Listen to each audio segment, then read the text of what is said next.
Quando olhamos para os casos de infecção, a maior preocupação são, obviamente, os casos que necessitam de internamento no hospital.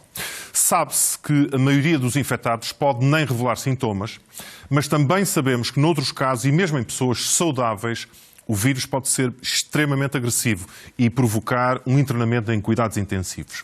É aqui que são vitais os ventiladores e outras máquinas conhecidas como o ECMO, que nos pacientes mais críticos substitui, digamos assim, o coração e os pulmões. Em Portugal há neste momento 1058 pessoas internadas. É a linha que vemos aqui a vermelho neste gráfico. Isto significa que entre os infectados apenas 10,7% precisa de ser hospitalizado. É um valor abaixo da média mundial que ronda os 15%. Destes 1058 doentes, no entanto, 245 estão em unidades de cuidados intensivos. Esta linha cinzenta aqui em baixo neste gráfico. E este é o número preocupante, porque significa que quase um quarto dos internados, apesar de tudo, está em cuidados intensivos. No centro da pandemia em Portugal está o Hospital de São João, no Porto. É o hospital com mais infectados e também o que tem o maior número de pessoas precisamente nos cuidados intensivos. Uma equipa da SIC passou um dia na unidade onde estão os doentes mais críticos e acompanhou a linha da frente dos profissionais de saúde.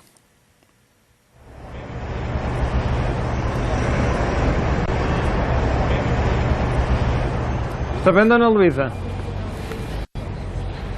Consegue levantar o bracinho? Isso mesmo. E assim. Muito bem. Em princípio, daqui a bocado vamos tirar esse tubinho. Está bem? Ok? Muito bem. Boa.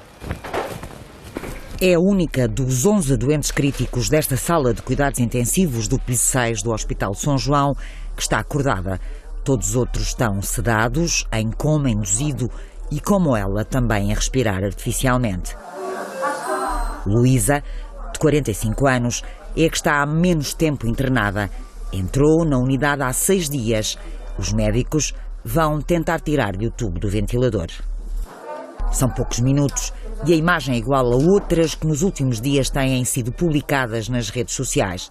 Retirar o tubo do ventilador é um momento de enorme alegria e satisfação para médicos e enfermeiros. Muito bem, Dona Luísa, ficou-se mesmo bem. Espetacular. Senhora. Parabéns. Não é para dizer, mas consegue respirar fundo? Muito bem, espetacular. Foi muito bem. Está com calor ou frio? Frio? Já vamos resolver isso. Sem ventilador vai, no entanto, continuar ligada à ECMO, uma máquina externa que bombeia o sangue e substitui o coração e os pulmões dos que têm lesões pulmonares muito graves, como as que são provocadas pela Covid-19. São 5 neste serviço ligados a este equipamento. 1500, podemos? Sim, vamos.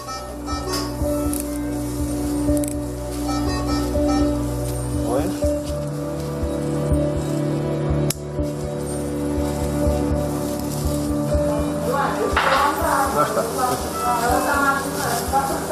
Está bom. Tudo bem, está bem? Tudo bem.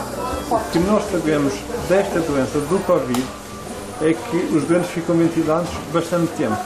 Estamos a falar de 10, 14 dias, alguns casos até às 3 semanas. Portanto, é uma doença que demora tempo a tratar e demora tempo a sair do ventilador.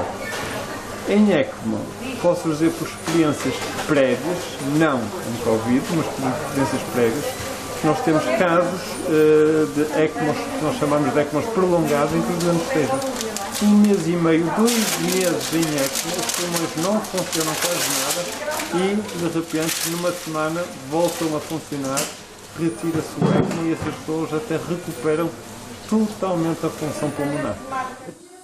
Nos cuidados intensivos, todas as preocupações são levadas a sério. Os procedimentos de pôr e tirar máscaras, óculos, batas e luvas são vistos e revistos para que nada falhe. As mãos, lavadas e desinfetadas vezes sem conta. A única forma de impedir o vírus de se propagar e infectar profissionais que nestes tempos não se podem dar ao luxo de ficar doentes. Nesta unidade ainda não houve nenhum profissional que se tenha infectado. Lá fora, obviamente que não temos os mesmos cuidados, temos estas ressalvas e estas noções que começamos agora a ter muito mais presentes, não é? A questão dos puxadores, a questão dos teclados, dos telemóveis, e temos isto muito presente com as nossas famílias e com as pessoas com quem vamos lidar. Evitar o contacto social, sem dúvida nenhuma, é preciso mesmo, é a primeira medida, e depois ter a noção da questão da higienização das mãos, e sempre que tocamos em algum sítio que é tocado por muita gente, é preciso higienizar as mãos. Em termos práticos, o que é que eu estava a pensar fazer? Enfermeira de cuidados intensivos há 15 anos, há 2 semanas que Patrícia está sem folgas e a trabalhar entre 12 a 18 horas por dia. Mas o trabalho não a cansa. O que a desgasta é o distanciamento a que a Covid-19 obriga. O distanciamento que é necessário, mas é muito difícil de gerir, não é? Imagino estar numa cama doente, extremamente doente, e não ter ninguém que lhe é significativo. Os enfermeiros, os médicos, os auxiliares entram todos equipados, não é? Têm aqueles cuidados todos que temos que ter em uma questão de segurança, mas não têm um toque de quem lhes é significativo, não têm um toque de quem gostam. Não ouvem vais ficar melhor, não podem ter um beijo, é injusto. Para minimizar o distanciamento, ligam 2 vezes por dia para os familiares ou amigos mais próximos dos doentes, sempre de manhã e à noite. O mais perto que um doente pode chegar à família é através de uma videochamada. O piso 6 do Hospital de São João tem 36 camas de cuidados intensivos e apenas 5 estão ocupadas com doentes que não têm Covid. No andar de baixo, há outra unidade para doentes críticos. Era um serviço de recobro de cirurgias que há 2 semanas foi transformado em camas com ventiladores. Ao contrário do andar de cima, esta enfermaria não tem salas em open space, tem um longo corredor com 15 quartos individuais de isolamento com pressão negativa. Por estes dias, estas vagas de intensivos ainda são suficientes. Qual é o problema? É que, como demora um tempo a sair daqui, as vagas mantêm-se ocupadas. O turnover é baixo.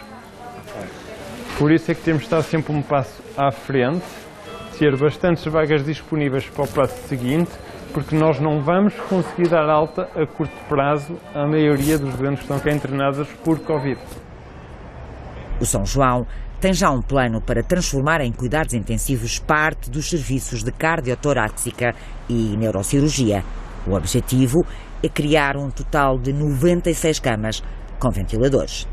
A discussão não é só quantos ventiladores temos, que recursos é que temos, mas também o que é verdadeiramente o melhor para os nossos doentes. E como é uma doença nova, nós temos menos certezas e mais dúvidas do que o habitual. Eu tenho sempre medo dos médicos que têm muitas certezas. Gosto mais daqueles que têm muitas dúvidas. São normalmente aqueles que têm muitos doentes. E nesta doença, então, esta regra ainda é mais importante. As incertezas de que Renato Roncon fala dominam o dia-a-dia de quem está na frente da batalha. Ter ventiladores por si só não chega. É preciso também ter recursos humanos que os saibam usar. E não se formam especialistas em cuidados intensivos em pouco tempo. Houve um grande esforço por redistribuir os recursos, não é? Nos sítios em que tinham menos produção neste momento, houve uma redução da produção e foram redistribuídos. Aqueles que tinham experiência em cuidados intensivos ou urgência, tentamos primeiro fazer essa solução e depois também os outros para serem integrados devidamente.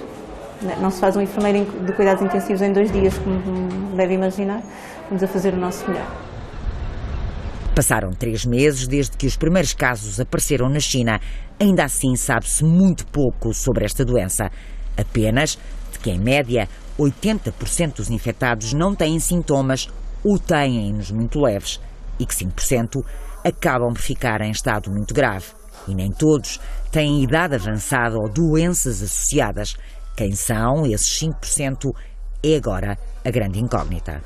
O que nós sabemos até agora é que um número muito significativo de doentes com Covid-19 tem um agravamento respiratório progressivo. Também existem alguns, e já tivemos... Por nenhuma razão aparente ou por... A fisiopatologia da doença implica uma lesão pulmonar indolente, mas progressiva.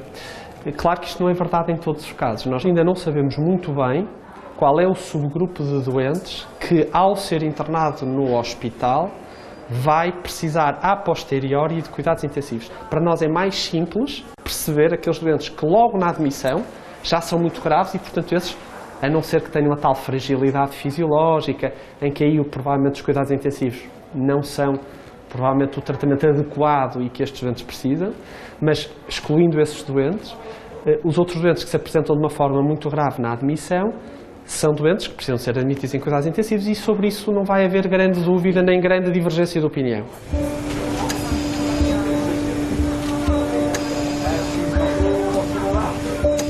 A evidência científica mundial existente também não ajuda muito.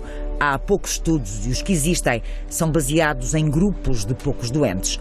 Um dos mais recentes foi feito num hospital de Seattle, no início da epidemia, com doentes ventilados, e conclui que mais de 50% dos doentes graves nada ganhou com a ventilação. O estudo foi tema do briefing diário entre intensivistas e infecciologistas.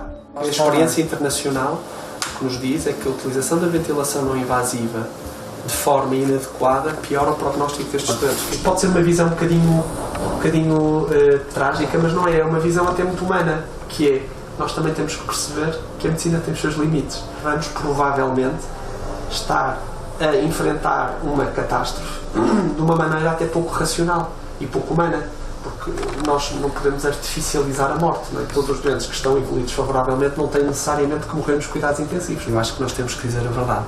Esta doença é muito má.